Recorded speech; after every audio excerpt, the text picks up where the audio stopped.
Massive bombshell breaking news developments in the biggest scandal ever involving Russia. Now, we'll continue to do what the corrupt, lying mainstream media will not do, because we will prove tonight they are complicit in what is a huge cover-up. We're going to explain how the Clintons, the Obama administration, created a massive national security crisis by handing Vladimir Putin of Russia and the Russians 20% of America's uranium, which is the foundational material to make nuclear weapons. And tonight, we will explain in detail who and how many people knew that the Russians had infiltrated America's uranium market, and how all of this was all before the Uranium One deal. Now, that's the subject of tonight's mini monologue. All right, tonight, John Solomon, Sarah Carter, they're investigative reporters. They're the ones who have been breaking this Russia nuclear scandal wide open. Now, they're going to be joining us in just a little bit. And guess what? They have new stunning information tonight. Here's the headline from John Solomon's new report. It says, Bill Clinton sought states' permission to meet with Russian nuclear director during Obama uranium decision. Now, according to John Solomon, while Bill Clinton was getting ready to collect $500,000 for a speech in Moscow, double his normal speaking fee, he was also seeking State Department clearance to meet with a key official with the Russian nuclear energy company involved in this Uranium One deal. Sarah Carter also reporting, quote, U.S. consulting firms with ties to the Clintons lobbied on behalf of Russia's nuclear giant. Now, Sarah tonight is reporting that an American lobbying firm, that they took millions of dollars from a Russian state-run nuclear energy corporation, while at the same time providing pro bono services to the Clinton Global Initiative. And that's not all. These payments took place in 2010 and 2011. Well, that's when Hillary Clinton was the Secretary of State and helped approve this Uranium One deal. Now, earlier today, the president weighed in heavily on this Russian collusion national security crisis. And this is important. Watch this. If the mainstream media would cover the uranium scandal, and that Russia has 20% of our uranium, for whatever reason, and a lot of people understand what those reasons may be, I think that's your Russia story. That's your real Russia story, not a story where they talk about collusion, and there was none. It was a hoax. Your real Russia story is uranium, and how they got all of that uranium, a vast percentage of what we have. That is, to me, one of the big stories of the decade. Thank God the president is speaking out. He is absolutely correct. And it is what we have been telling you now for months and months. Democrats, the fake news media, have been outright lying to you nonstop for over a year about Russia and what's really going on. Now, they have been creating distractions, feigning outrage, moral outrage, pushing black helicopter conspiracy theories, despite all the evidence that is in, and they had no evidence on their side. Now, this is all an attempt to conceal now the real truth from you, the American people, about Russia, about Vladimir Putin, and what is now his successful efforts to infiltrate the American uranium market. Now, all the evidence of corruption and criminal conduct in one of the biggest scandals in American history has been sitting right in front of the Democrats, right in front of the media. But because they're rigid ideologues, they're choosing to ignore it. And by the way, that makes them complicit in putting all of us in America in danger. Now, this new information that we have tonight builds on John Solomon and Sarah Carter's reporting from earlier this week. Now, here are the highlights of what we know now and why this is such a massive scandal. Now, back in 2009, the FBI discovered real evidence in the form of documents, emails, financial records from eyewitnesses and FBI informants that had infiltrated, on behalf of the FBI, the Russian nuclear industry and meeting with these officials. All on behalf, they're doing this on behalf of Vladimir Putin and Moscow. What were they doing? They were engaging in bribery. The FBI knew it. Kickbacks, the FBI knew it. Money laundering, the FBI knew it. Extortion and other types of racketeering and all sorts of other criminal conduct. So why was all this happening? Because Vladimir Putin had a goal. He set out to corner America's uranium market. Now, sadly, because of the Obama administration, he got Barack Obama, Hillary Clinton, Eric Holder, and all these others. Because of their stupidity, their ineptness, and their corruption, Vladimir Putin succeeded. Now, despite knowing all of this in 2009, when 2010 comes around, while the Russians were carrying out this bribery scheme, and they'd been doing it for over a year, and the FBI knew over a year, including Hillary Clinton and many others, they ended up still approving this corrupt Uranium One deal that gave 20% of America's uranium to Russia. There's also another massive part of this story involving the Clintons. Now, The Hill and CircaNews.com have also reported that the FBI has evidence. This includes eyewitness accounts that the Russian nuclear officials were funneling millions and millions of dollars to the Clinton Foundation while Hillary was actually serving as Secretary of State and personally signing off on the Uranium One deal. And according to both explosive reports, the Obama administration, they hid the evidence of this Russian bribery plot from Congress.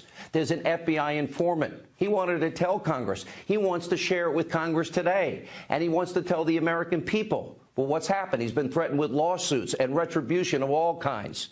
You, the American people, all of us should be outraged over what has happened here. And by the way, we all need to demand answers. Now, the Clintons and the Obama administration have created what is nothing short of a clear and present danger to those responsible. I say this, you need to be held accountable. You need to be prosecuted to the fullest extent of the law. We're also learning that back in 2015, now this is 5 years after this Uranium One deal was completed, the New York Times, they reported that the Russian nuclear company, Uranium One, was actually exporting yellow cake uranium outside of the country to Canada, even though it didn't have a license. So basically, understand this, the Obama administration, President Obama, Hillary Clinton, Eric Holder, what they allowed in this deal was Vladimir Putin to export yellow cake uranium, which can be used to create nuclear warheads. And by the way, what he does with it, does anybody know? By the way, is he giving it to North Korea? Is he giving it to Iran? Nobody has any idea. This is a direct national security threat to every man, woman, and child, not only in this country, but around the world. And as we have been telling you, finally, the Senate Judiciary Committee has now announced they are launching an investigation into what top Obama administration officials knew about the evidence surrounding this corrupt Uranium One deal.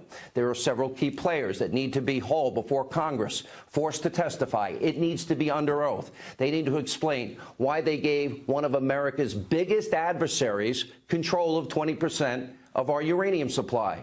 Then, of course, there's former Attorney General Eric Holder. Well, he was the head of the DOJ. They oversee the FBI. The FBI knew in 2009. He also sat on the committee that approved the Uranium One deal. There's no way that Holder did not know what Russia was trying to do. So it's time for Mr. Holder to start talking and answering questions.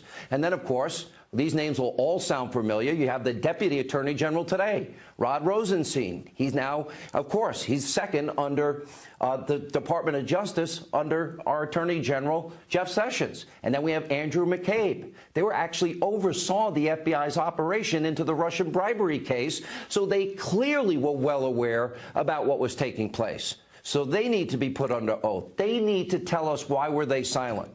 Then there's now the special counsel, Robert Mueller. He was serving as the FBI director back in 2009 when the Russian bribery and money laundering all began. Mueller, too, he should not be leading any probes into Russian collusion. Guess why? He should be answering questions about the real Russian scandal, and he should be put under oath.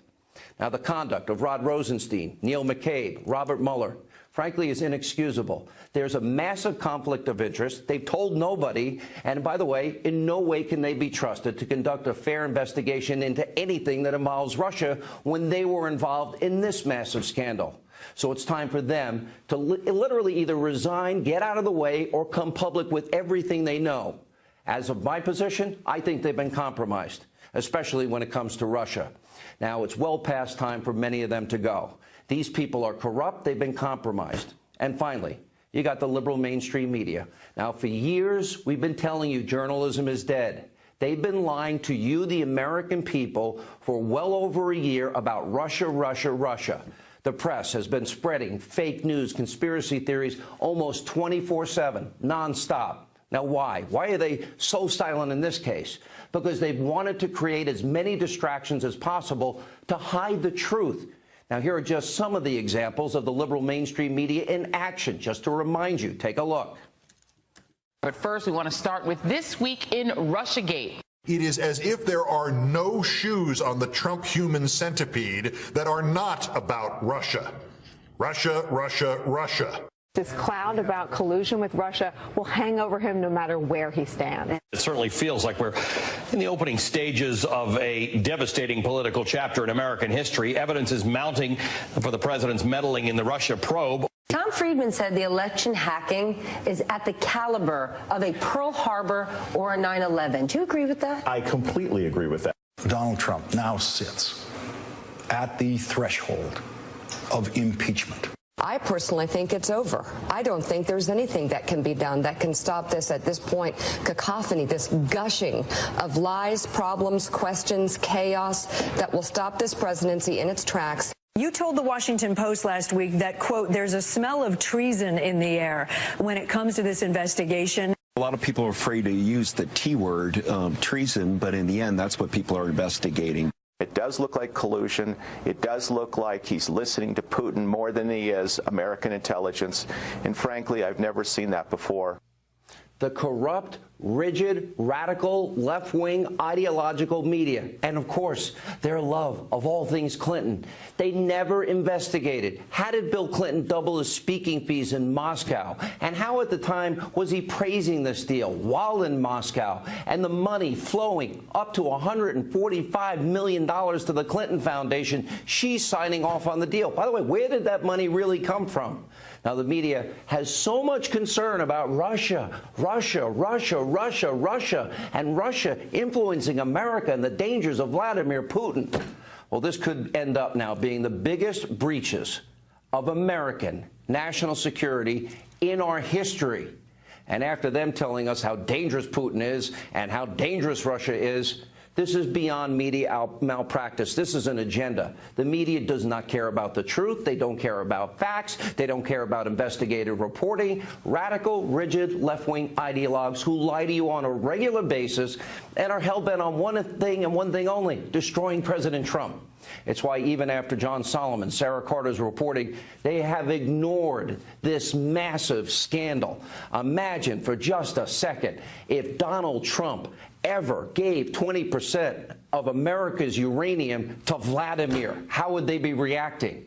And he got money kicked back to the Trump Foundation. Now, according to the Media Research Center, all network newscasts, they haven't touched this story. It's like a complete united blackout. The MRC found that CNN devoted a whopping 19 seconds to it. This is pathetic, and it proves a point I've been making now since 2007. Media in America is dead, and in this case involving national security, they are complicit, totally and completely complicit in this scandal. Unbelievable.